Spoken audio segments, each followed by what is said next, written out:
ka mong electives last year? Wala. Oo, wala No pa. electives? No. So, let's talk about planes. This is Anatomy 101. So, planes are actually one of the most important concepts in physical therapy because notes nila naman ang Eugene. So, planes, yes.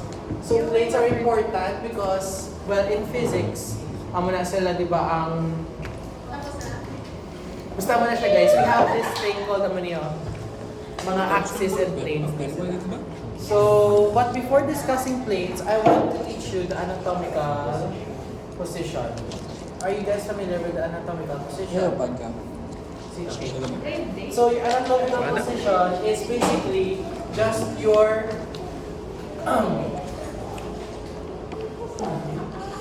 so, tingnan lang guys yung makakadrawing. Hindi ko kaya lang mag-drawing. But your anatomical position is Wala lang, hindi ka na your mapag-judge. all descriptions of the human body are based on the assumption that the person is standing erect with the upper limbs by the sides and the face and the palms of the hand directed forward.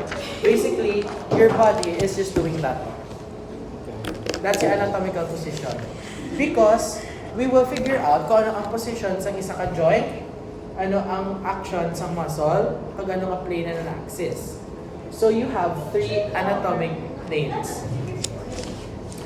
Human movements are described in 3 dimensions based on a series of planes and axes. So we know that, di ba, when we talk about your 3-dimensional figures, di ba, we think of a cube.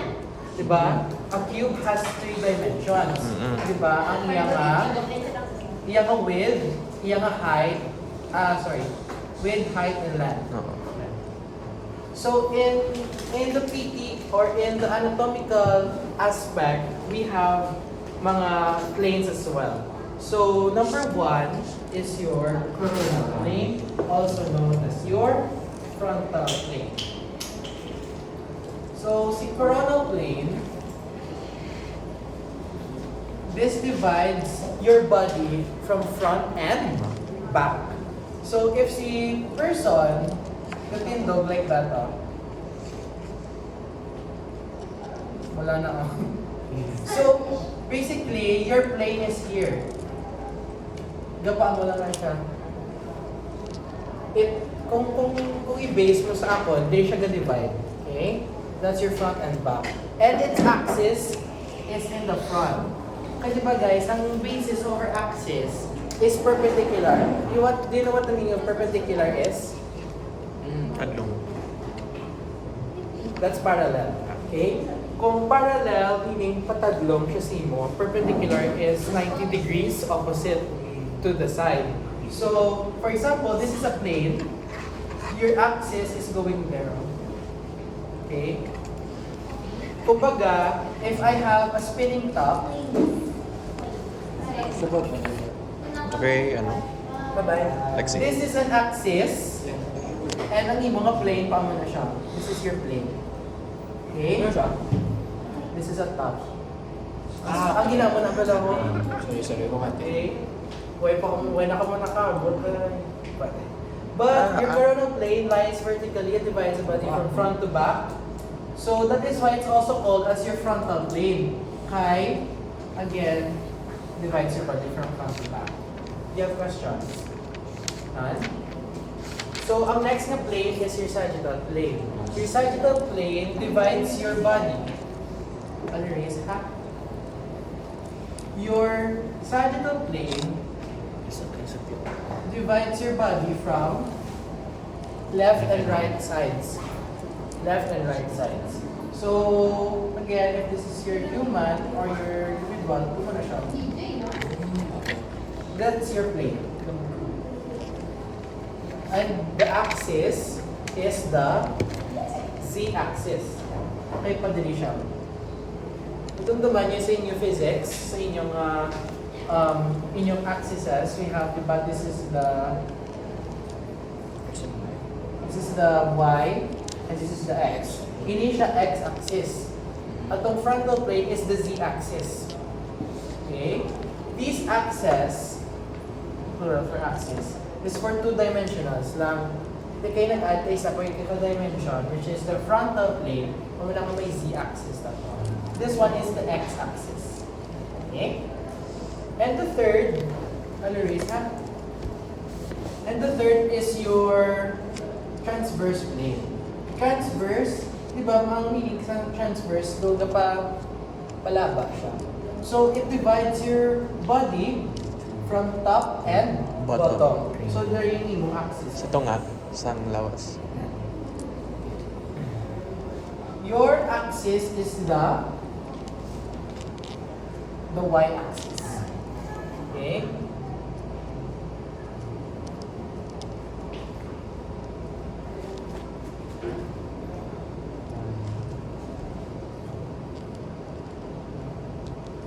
You have any questions about the planes? Amo muna siyang planes, guys. Those are important because no, sila, let's say, shoulder flexion. Ang shoulder flexion is raising your arms forward. Arms are raised. Ano na siya plane? Coronal. Can you try again? Try again. It's Sagittal. your sagittal. Diba? Because ang axis ng imo nga joint is here. Okay, sa kilid. Bali, the action is parallel to the plane. Okay? Amo na siya ang imo nga sagittal na plane. Diba ang sagittal na plane pag Left and padire? right. So it's parallel. If I do shoulder abduction, is raising my hands to the sides. Ano siya nga plane? Coronal. Coronal. Okay? Ano siya nga axis? X. Z. Z-axis. So remember, ang imo nga, ayaw. Hindi ko na lang Why? Transverse. Y-axis. So si coronal kay Z patubang. X, Y, Z. Coronal is your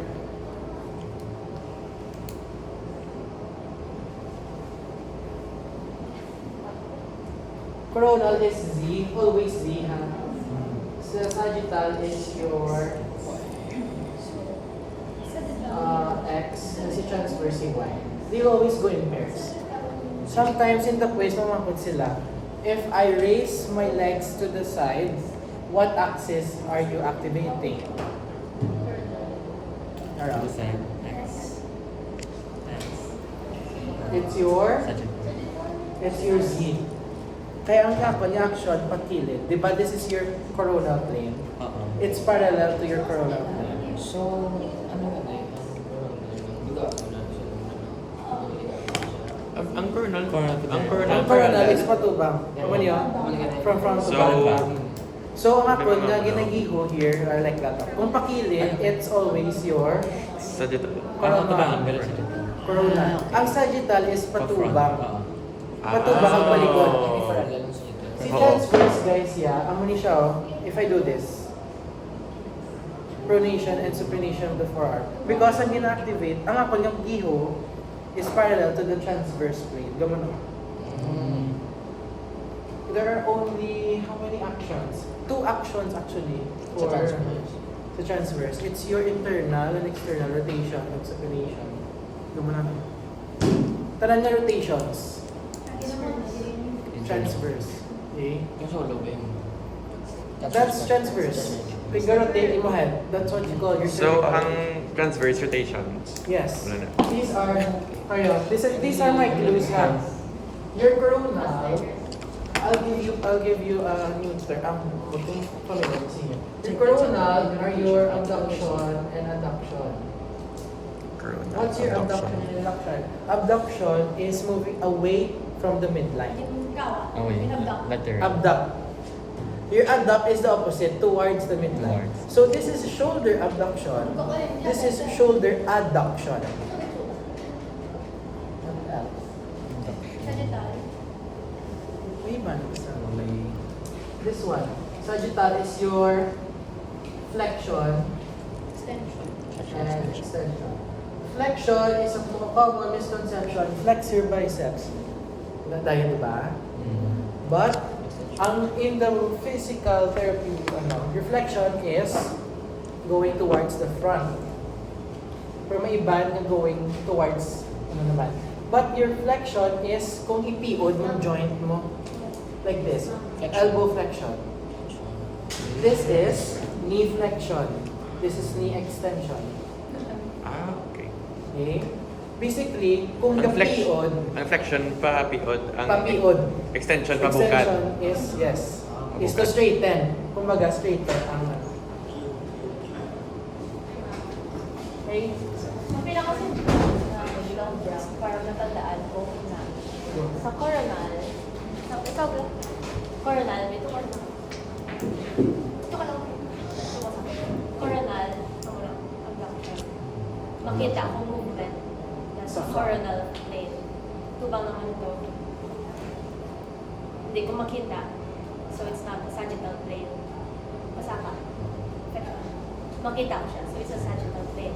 Kung ayaw naman ko sa babae, ako matulog ko sa dalawang yan, makita akong movement niya, ano ko na. Transverse. So, muna na, kung anong makita mo, for example, di ba? Flexion, di. Si mo galing point of view, kita mo siya. Let's say, in point of view, Yeah. ito ba ngay, makita ko hanggang iyo, nagagawa siya sa iyong body, balahaw. So, it's a sagittal plane, arch sa kilid. Tupang ka naman sa akin rin. Pag magamo ka na. Hindi ko siya makita na nagagawa siya sa body. So, siya coronal plane. Sagittal plane siya. Ayan. Ano na siya? Hindi ka matulog. Hindi ka matulog kung magamukha ka. So this is called your internal and external rotation. Internal rotation is you're rotating towards the midline. External is away from the midline. So your transverse are your rotations.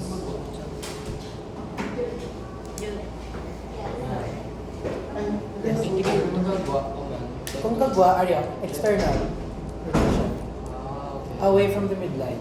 When you're rotating towards the midline, that's internal rotation. Okay?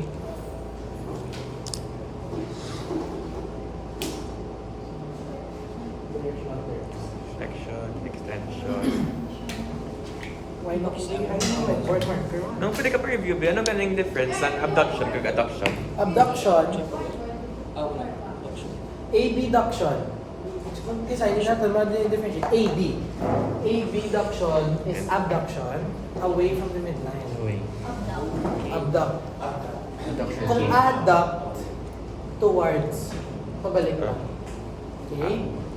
You have the directional terms na. These are important because directional mo, yun na lang to, if where mo malocate ang body.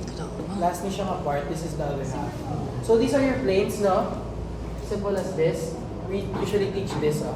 Amo ni siyang kay Sir Gayatin. Can you teach? Kaya nalipat ako. Diba this is Z? Middle finger is Z. This is your Y. This is your X. Z, Y. ZYX. X. X, Y, Z. These are your axes. Okay? I'll teach you some... Ay, lagyan ng mga clarification. Yes. Ano ganing si tech? Z is frontal. Front. Ayan. If I'll draw a person, okay na lang guys, starfish siya. Your frontal, this is your sagittal. And this is your transverse. Grabe, Juno.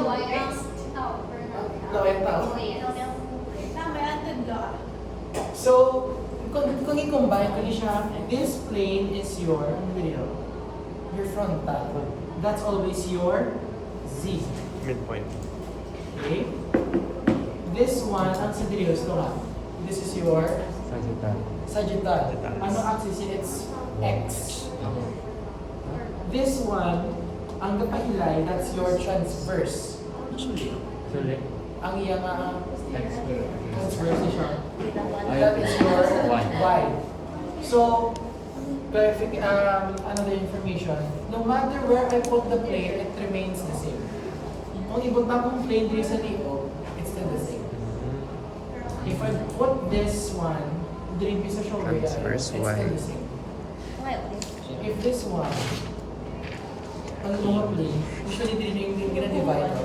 If I put it a little bit front, it's still the same. So just memorize this. This is your coronal.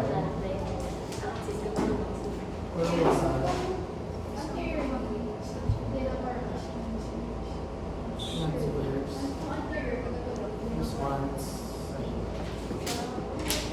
usually you just use this as your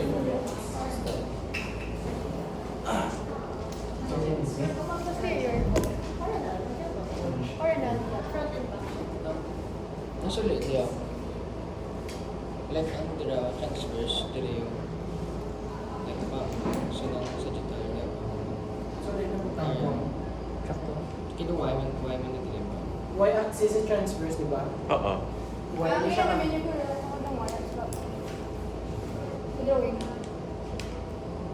Ang coronal or sa babaw, TikTok ka ano. Ay, ginamit ko ay lapad. Ah, okay. Ang sagittal ay ang... Wala mo rin coronal, no? Ay. Coronal. Adin tao. Utangan ko din sa sunod. Coronal niya. Ang muling access, nung gapatubang sino. Na naman na siya. Wala siya. Better.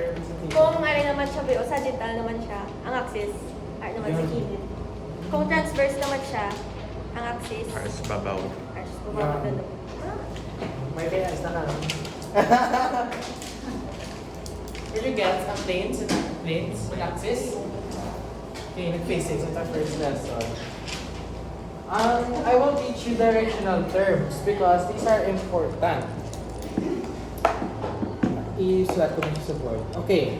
First is your anterior. Mag-medical abroad pa ko tayo. Anterior, ventral, or rostral.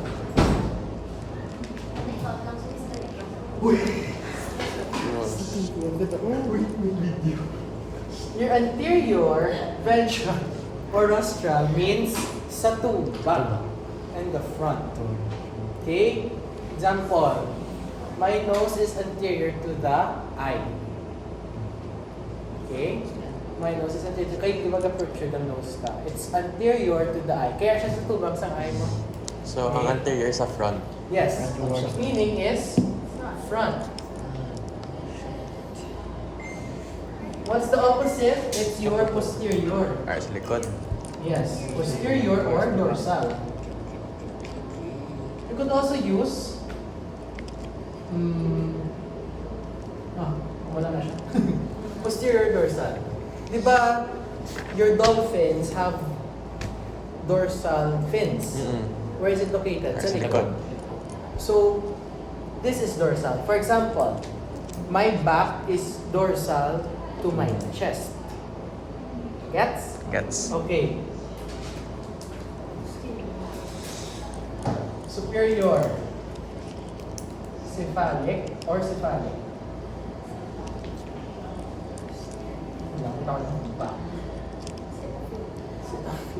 Cephalic or cranial.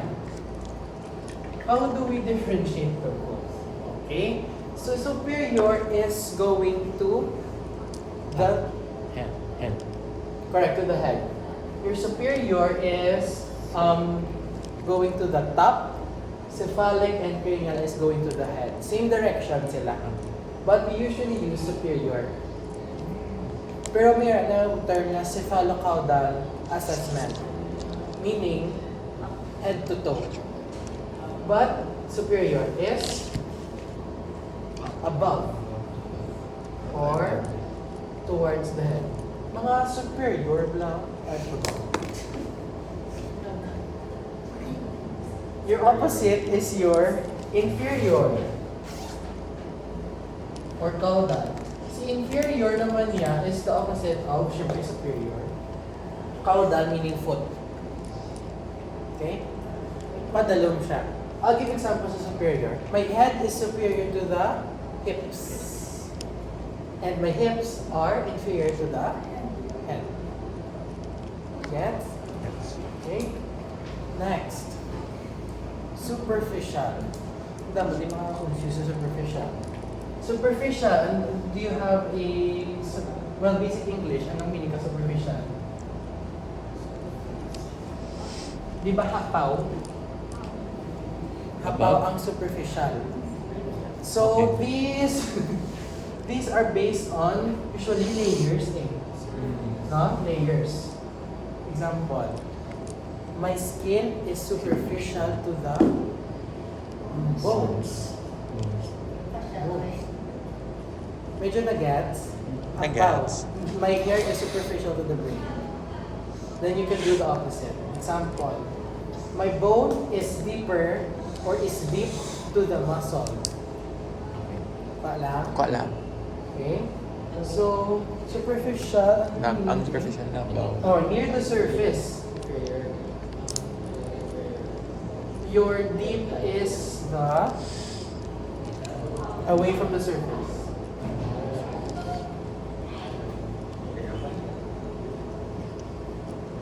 Nag-get so far ang first 6 ay inferior. Diba? Sa dalawa. Pababaw si superior. Okay?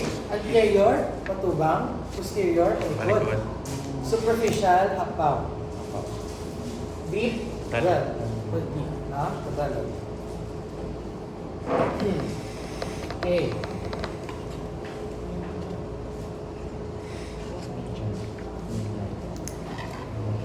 Medial and lateral. You will usually hear this in most muscles and most cases. Example, medial epicondylitis, lateral epicondylitis. May muscles na named after medial and lateral terms. Vastus medialis, lateralis. Let's explain both. Medial, in the middle. Okay? Towards the middle. Towards the midline. Example, my belly button is medial to the hips. Di ba may belly button na ideal? Oo, ito nga. Your hips are this side. Okay? Sa lateral, yeah, is away the midline. Meaning, siya pa dito. Okay? Do same siya sa abduction, kag-adduction bala. From there, you're going laterally. This one, you're going medially. So, lateral, example, my ears are lateral to my nose. Okay? Any questions sa medial and lateral? Nag-gets lang. Gets lang? Okay, ang mali siyang tricky. Kung sa inyong batch tricky man. Ipsilateral and contralateral. Okay. Ipsilateral and contralateral.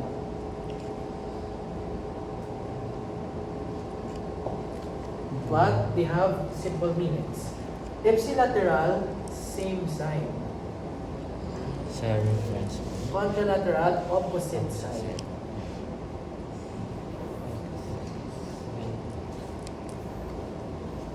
Sample. Ipsilateral. My arms are ipsilateral. My right arm is ipsilateral to my right leg. Okay. Ipsilateral, right is the right. Contralateral, Left is right. left is the That's right. Sample. My right arm is contralateral to the left leg. Okay? Any questions? Next 4. None. None? Questions? We have the last 4.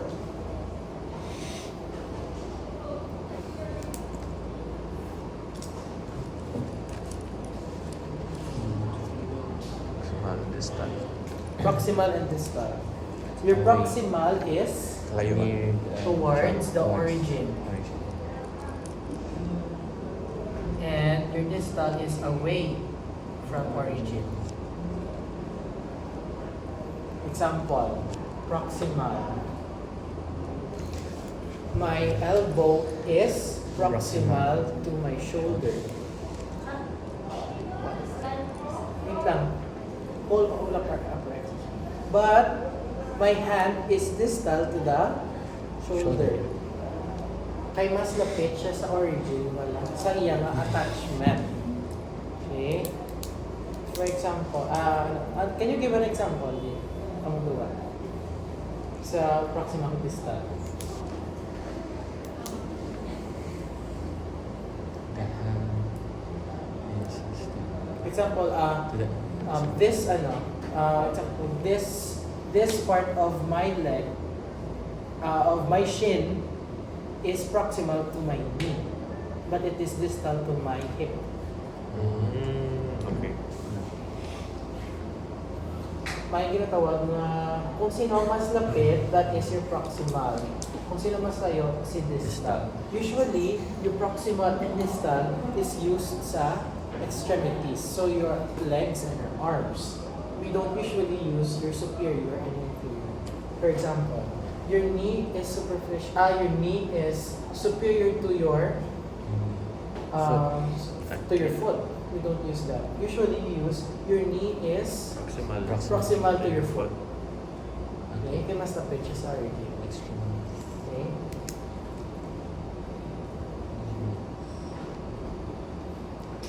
But I think I might have used the other way around. Kaya ako niya based sa attachment. But sometimes, just to clarify lang guro with Sir G and your other teachers, well, ba kung your elbow is,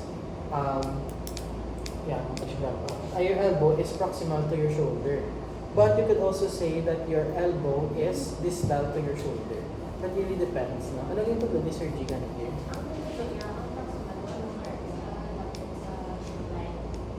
Nan, pwede man na. Oh.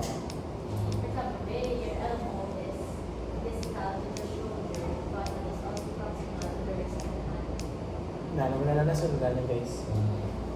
Atong examples ni walang jail. Kasi nakuha mo yung takan. Sa first year ko exam, ko nagsalala. Kinuha talang. Dalang siya, na? Wala na siya sa notes ko eh. Basta sa extremities at gamitan. Usually sa extremities, don't use superior and inferior sa extremities. Pagka-start lang. Oh. Magkakaroon. May last stop. Plantar and palmar. This is the last one. Plantar. Palmar. Your plantar is at the bottom of the foot. Dapa-dapa. Dapa. Okay? Your palmar is at the palm of your hand. Usually, for the hand, no? Di ba palmar side na siya of the hand? This is the dorsal. This is not the posterior. Palmar, dorsal. This as well, oh. Plantar, this is dorsal. Okay. Do you have any questions? Okay. Exercise. Exercise ito ba exercise? Ang cute. For example, I would say... Dorsal. Okay. Bilateral, one last. Why not sa notes? Okay. Unilateral and bilateral. Unilateral, one side only. For example, the patient presents weak side. Weak unilateral side. Meaning isa lang ka side ang weak. Okay? One side. This one is both sides. Diba, I told you, this is shoulder flexion. Diba? Can you do shoulder flexion bilaterally? You do this. Okay, both sides. Bilateral shoulder flexion. If mga bago kayo, Unilateral can you do flexion. shoulder flexion? Unilateral, left side, one side. Do you have any questions? None. That's the first lesson. Ito na, yun yung isang lesson. Put anatomical positions, card, directional terms. Sa definitions of very early. Okay. Towards the foot.